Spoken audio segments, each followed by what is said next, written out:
Rockstar gang, what up? What up? Appreciate everyone joining the live stream. Welcome to the Rockstar Report. Your host, as always, ClayRopp. Appreciate everyone in here. Today's going to be a different segue of a show. If you know the channel, I'm always doing Panthers talk. But it's time to add some, the NFL season's here, man. The NFL Week 1 predictions, picks and predictions. The NFL is back.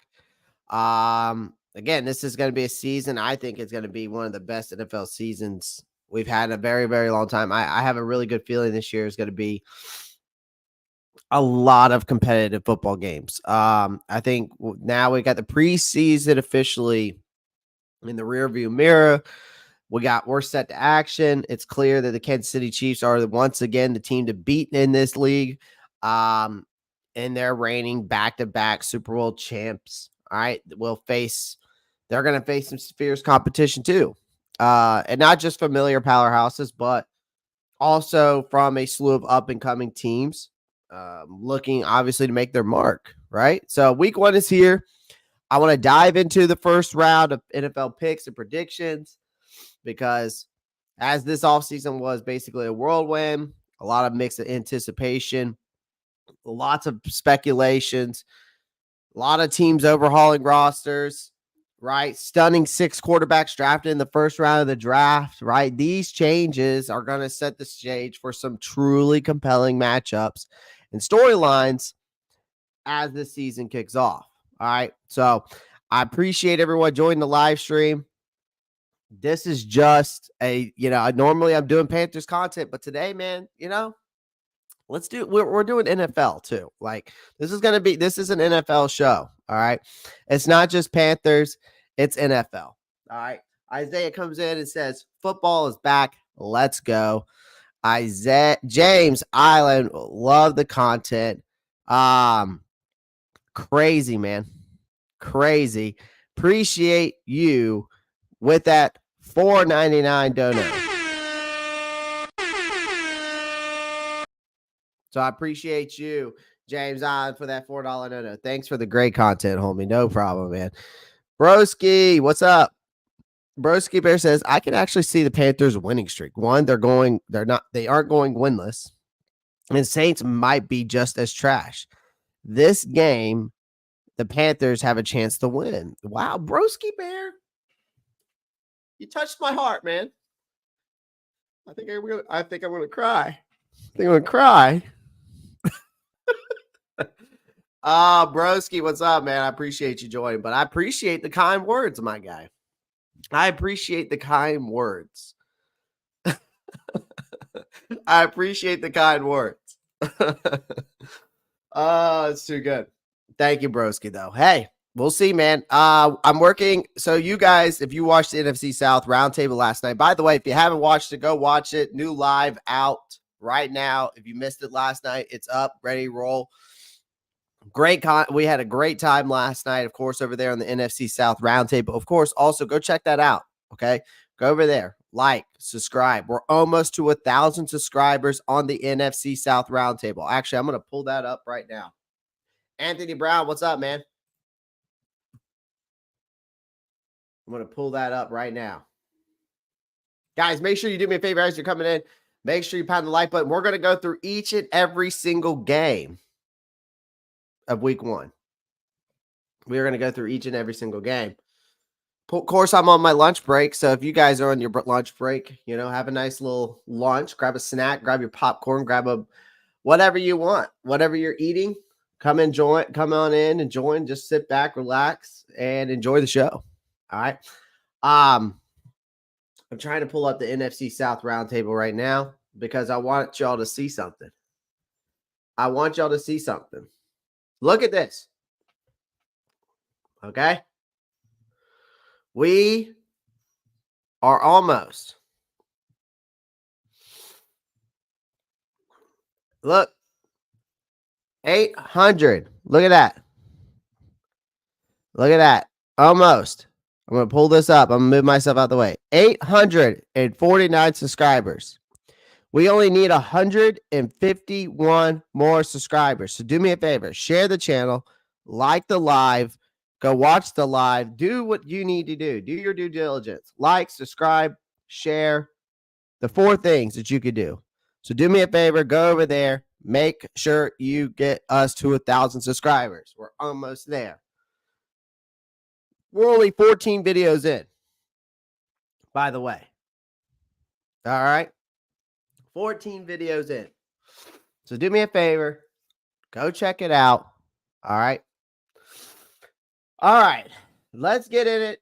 Let's get into this. Let's get into the week 1 picks. Now, I want to throw a little disclaimer out there, okay? Carolina and the Saints game, I will not be predicting them today. Tomorrow, I am working with TJ, the Saint from the State of the Saints podcast, who's part of who is my co-host over there on the NFC South Roundtable. We are working on collabing tomorrow, maybe tomorrow night, maybe tomorrow afternoon. We're not really sure yet. We're working on the details right now, but we're going to do a full breakdown. All right, a full breakdown, both of our teams, what we can expect from each other. It's going to be a good time. And y'all, if you've seen TJ from the NFC South Roundtable, the man is wild. He's wild. He's a wild man. All right, I appreciate it in here, everyone in here. Let's get right into it. Here we go.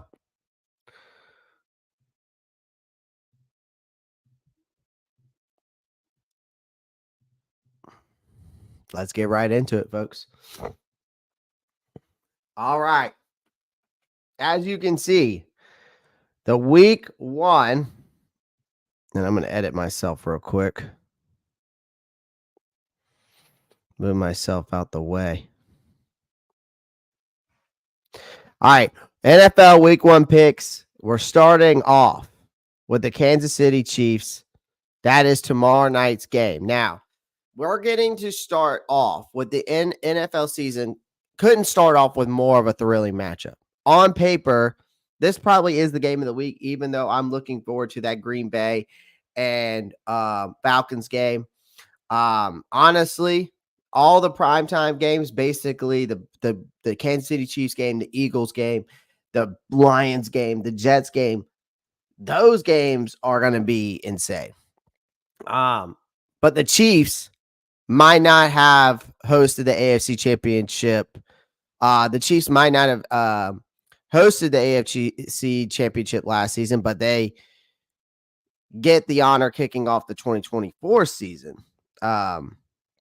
Symbolize the beginning of their quest for a 3rd consecutive Super Bowl title. Right? 3rd consecutive Super Bowl title. Now, the Kansas City Chiefs, as of right now, they are the 3-point favorite, which is a nod to just how evenly matched those teams are. Despite the Chiefs' recent dominance, they've had their share of struggles in the regular season. This year could be different, though, with an over-under set at, like, I think it's 11.5 wins for them. However, the loss of cornerback L'Jarius Sneed in the offseason, that could leave their secondary, I think, more vulnerable than usual. But then you got to think about what the Ravens did, right? They went out, got these additions of Derrick Henry, and they're not here to play second fiddle, right? This is almost like a revenge game for the Ravens after that Zay Flowers fumble in the AFC Championship, right? So this game could have massive playoff implications down the road, maybe, particularly in terms of seeding.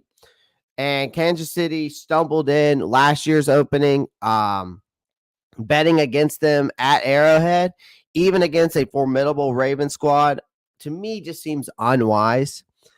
I see this game being like 27-24. I'm going to go with Kansas City Chiefs. As you can see there, I put the win sticker on there for the Kansas City Chiefs. I think they get the dub in Arrowhead. So that's going to be Thursday night's game. When we talk about let's talk about the next game, Friday night.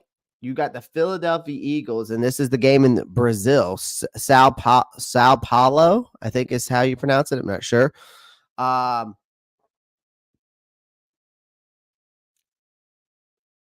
But I have both the Packers and the Eagles. They enter the season. They both got some lofty expectations. They got star quarterbacks. You got Jordan Love, Jalen Hurts, right? The spotlight in Sao Paulo will be on those teams, right, who have revamped their defenses this offseason. So Philadelphia's defense was a liability last season under Jonathan Gannon. And now you got Vic Fangio, likely the highest paid defensive coordinator in the league, and he's tasked to turn things around. The Packers, on the other hand, have Jeff Haley or Hafley. I'm not sure how you pronounce his name, who's leading their defense now. So he's one of the most talented. This is one of the most talented fronts in football. I think this game could easily turn into a high-scoring affair, even with the over-under at a set at a 48.5. I'm going to go 30-24 Eagles. I got the Eagles winning this game to start off their season. All right. Next up, y'all heard me talk about this game last night, right? You've got the Pittsburgh Steelers at the Atlanta Falcons. All right, our NFC South rival. All right, so again, I'm going to say it again. It's a quarterback duel between Russell Wilson and Kirk Cousins.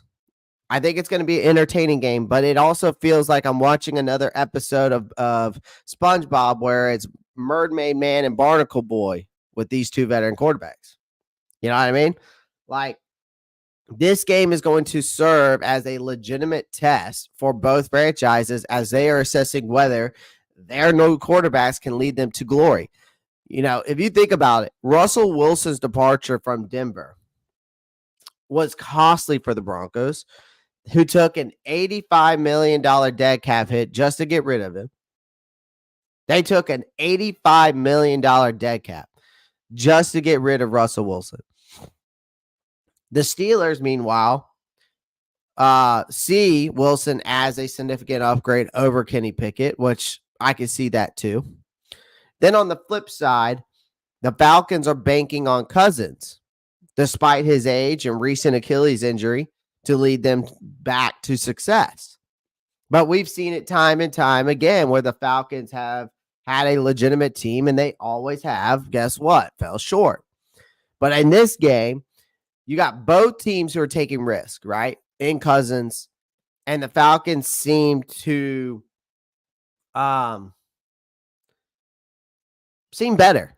They just seem better equipped. I think they're going to navigate the early challenges in this game. I think they'll overcome those challenges.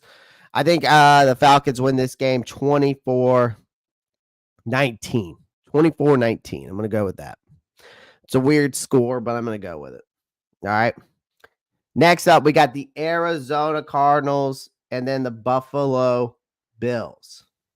All right.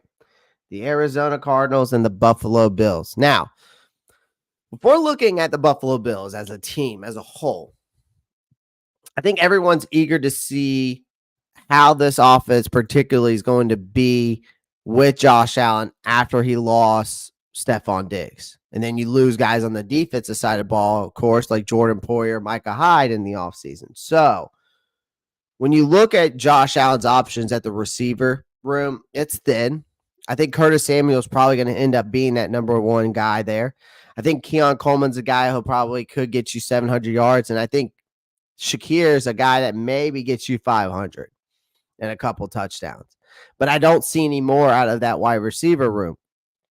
I really like Dawson Knox, and I like the Dalton Kincaid, who I think could be a breakout star this year, which is huge for them. I think the Cardinals have a healthier Kyler Murray. They got a new weapon in Marvin Harrison. I think they might be poised to surprise some people. I think the Bills are the 6-point favorites for a reason. This game is also, I think, could be an upset. I think this game is a makings of an upset where the Cardinals could upset the Bills, but my heart still says the Bills pull it off. So I'm going to take the Bills 28-24. 28-24. All right. Next up, we got the Tennessee Titans and the Chicago Bears. All right. That's a 1 p.m. game as well. This game is going to have all eyes on Caleb Williams, right? As he makes his home debut for the Chicago Bears. To me, it's clear that the Bears defense could be the steal of the show against a Tennessee Titans team that has Will Levis. And then you have a first-year head coach in Brian Callahan. I think Chicago's defense quietly, who was assembled by Ryan Poles, could wreak havoc on this Titans team. Still, and it's team that's still trying to find its footing. I think the Bears are favored by 4 points as of right now. And I think Levis is a wild card who could turn the game on its head. I expect both quarterbacks to lean heavily on their defense in the run game, right? With Tennessee, you got Tony Pollard now, Tajay Spears backing him up. Bears, you got DeAndre Swift, but he's got Roshan Johnson. You also got Khalil Herbert back there. So I still think the Bears win. I think it's a close one, but I'm going to take this game 21-17, the Bears. 21-17, the Bears. I like that. And I think that's a lock. Honestly, I think it's a lock. Like if I'm making a bet, I'm taking the Bears, and I think they are favorite. If I'm not mistaken, I would take that 4 points. Maybe 4.5. All right. New England, Cincinnati. Another 1 o'clock game. Obviously, the Bengals are the biggest favorites of week 1. They got a 9-point spread against the Patriots. Now, despite the off-field distractions going on there with this contract drama with Jamar Chase, which it sounds like he will hold out still. The Bengals remain an AFC powerhouse still, right? As long as Joe Burrow's back there, which is kind of the same way I feel with the Buffalo Bills with Josh Allen. As long as Joe Burrow's back there and healthy, this Bengals team can go far, right? But now again, I will say this: I think Cincinnati's also the only team in this whole NFL that can take out the Kansas City Chiefs, because we've seen it time and time again that they've done so.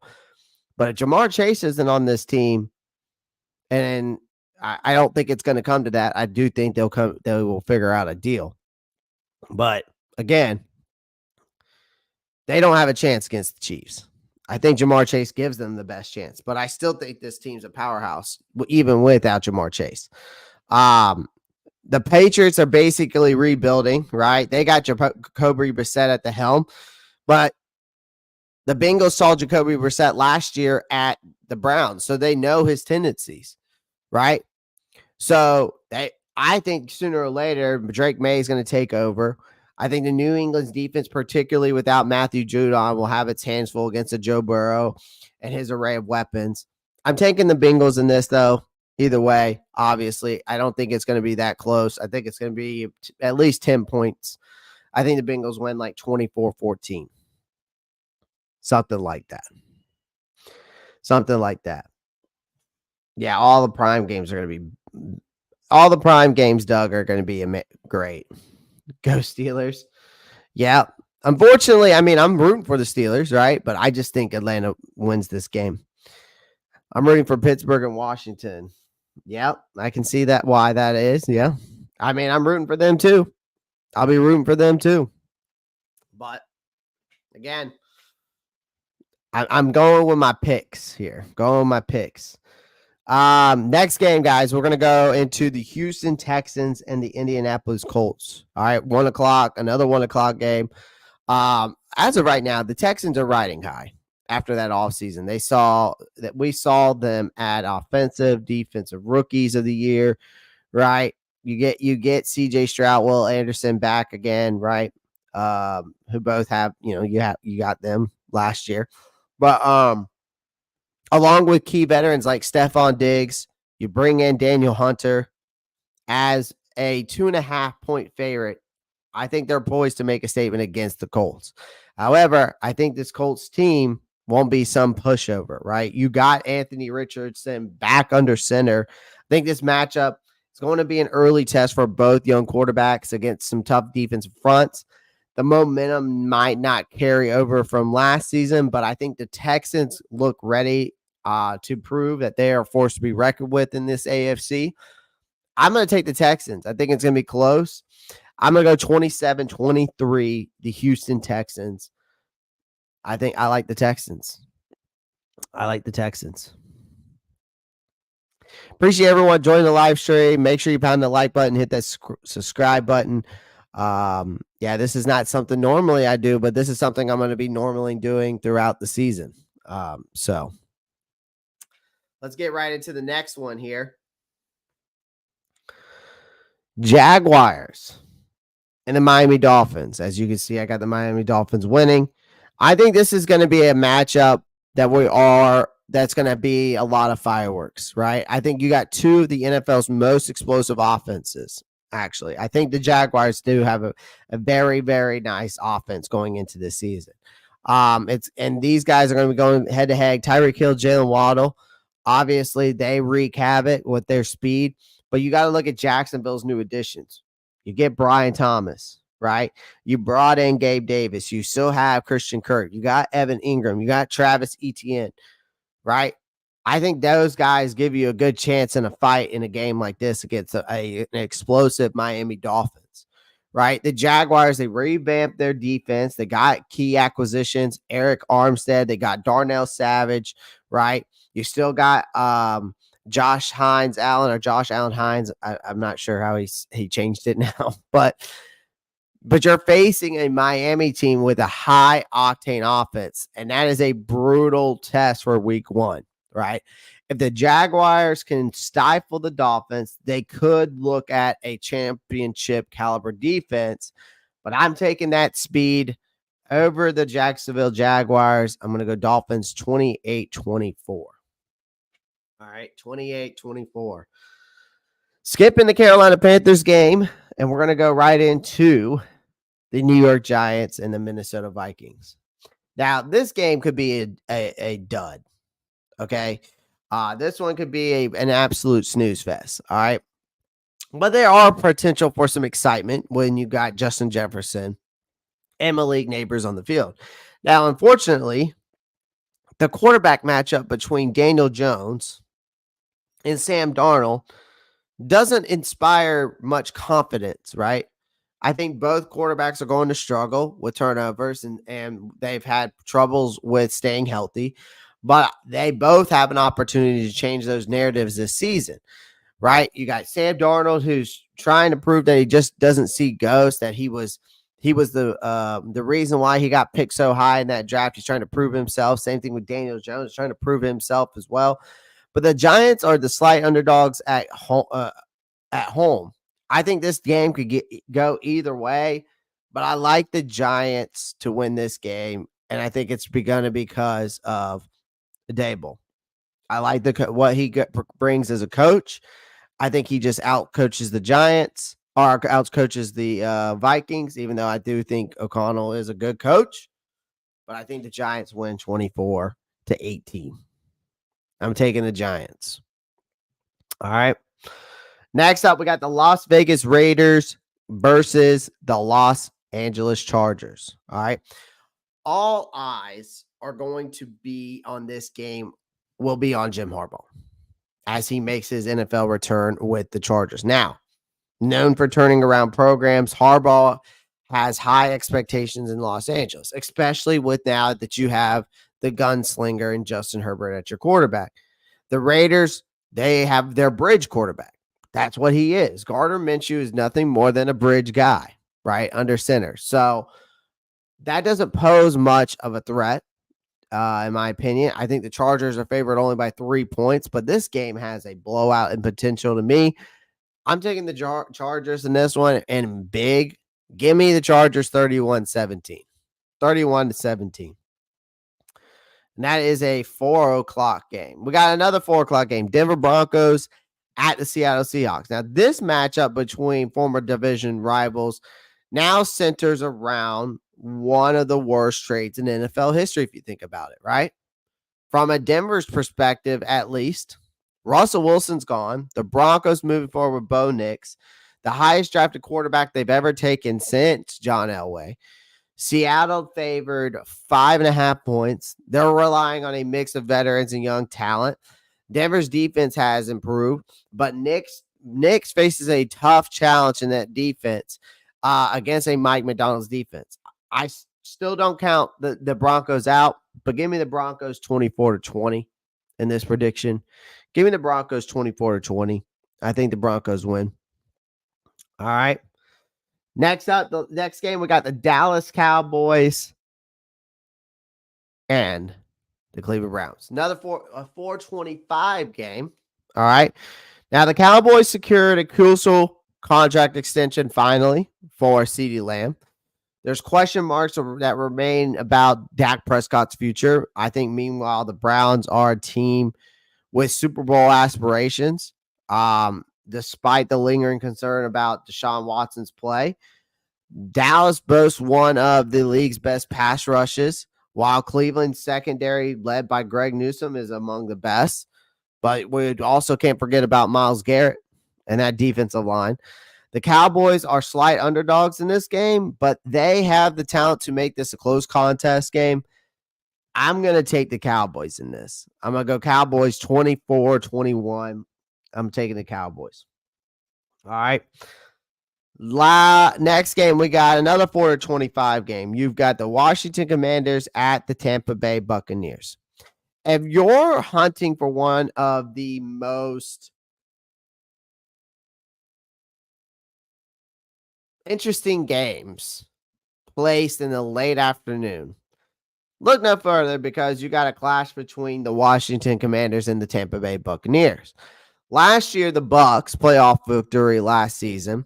They had one. They had a nice one against the Eagles. This matchup feels like it's been stuck in the schedules of Bermuda Triangle, right? But here's the real headline. You got Jaden Daniels, second overall pick, reigning Heisman Trophy winner from LSU, right?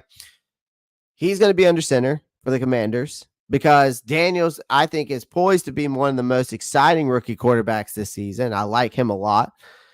And it's been a while. All right. He's a dual threat dynamo. His debut, I think, is going to be promising. It's going to show some fireworks. Unfortunately for him, his first trial by fire is against a Buccaneers defense that is going to be a gauntlet for him, I think. Todd Bowles is a defensive wizard. He's known for shutting high-powered offenses down, as he did with Jalen Hurts and the Eagles last postseason. So I think the Commanders are a team in flux, but with a new quarterback and numerous offseason changes, I expect them to I don't expect them to go out there, and I think it'll be competitive, but expecting them to steamroll the Bucs on the road is wishful thinking. Like, if you're a Commanders fan, like, the odds maker have given the Bucs a modest 3.5 point edge at home. So that's a head scratcher to me, considering that this Tampa's formidable roster. Baker Mayfield is back with a shiny new contract, a familiar face in a Bucs uniform, right? They bring in that offensive coordinator from LA, but also he was at Kentucky, I think, last year but he was the offensive coordinator at the Rams. And they brought him in, who has some familiarity with Baker Mayfield since Dave Canales left. But so there's continuity there. So I think the continuity is on the side of the Buccaneers. I think they'll look to make a strong statement right out the gate. I think the Buccaneers win this game. I mean, as much as I'm going to be rooting for the Commanders to win this game, I think the Bucs win. I think the Bucs win big too. I think they win by 10 points. I think it's going to be like a 27-17 type of game.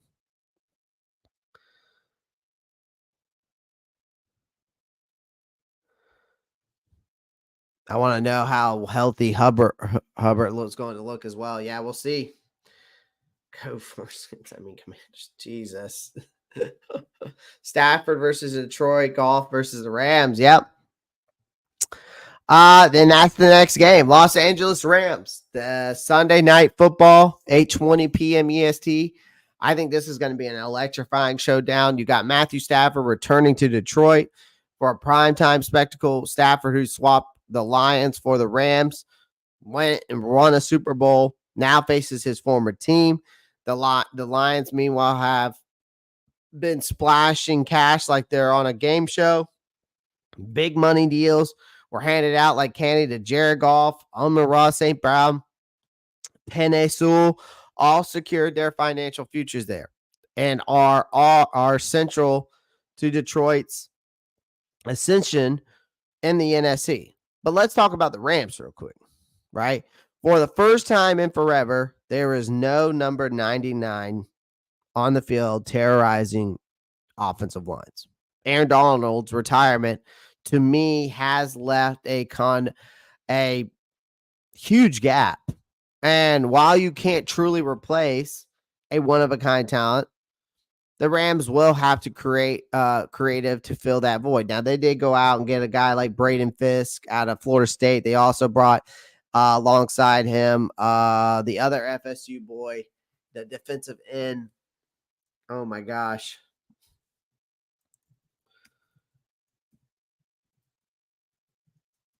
What's his name? Jared Verse. So they did add those two guys who both look extremely good out of FSU. Both had extremely great combines. So who knows what those guys can do? And obviously, with those familiarity of them playing together at FSU, could be a dynamic duo on that defensive line. Detroit's defense, though, you got to think about it this way: revamped with new faces like DJ Reader from the Bengals. He'll have his hands full. However, the Lions, I think, are 3.5 points at home favorite. And given the Rams' defensive makeover, I think Detroit should cover the spread here. I'm going to go a 34-30 Detroit Lions. That's what I like. Detroit Lions. All right. And then next, last but not least, we got the New York Jets at the San Francisco 49ers. Okay. I think Jets fans are prepared for a marathon. Wait as your team heads into San Francisco for a Monday night showdown against the 49ers, right? You got the return of Aaron Rodgers, which is probably one of the NFL's biggest storylines across the NFL of 2024. This Jets roster has been touted as one of the league's elite, but there's a cloud of skepticism hanging over the hype, right? Rodgers, while a legendary talent, but hasn't played a full season since 2022. Missed all of last year due to that Achilles injury. So the Jets are facing off against the 49ers, led by former defensive coordinator Robert Saleh. So it's a battle of teacher versus pupil, Saleh versus Kyle Shanahan, right? You got the 49ers finally locking up Brandon Ayuk.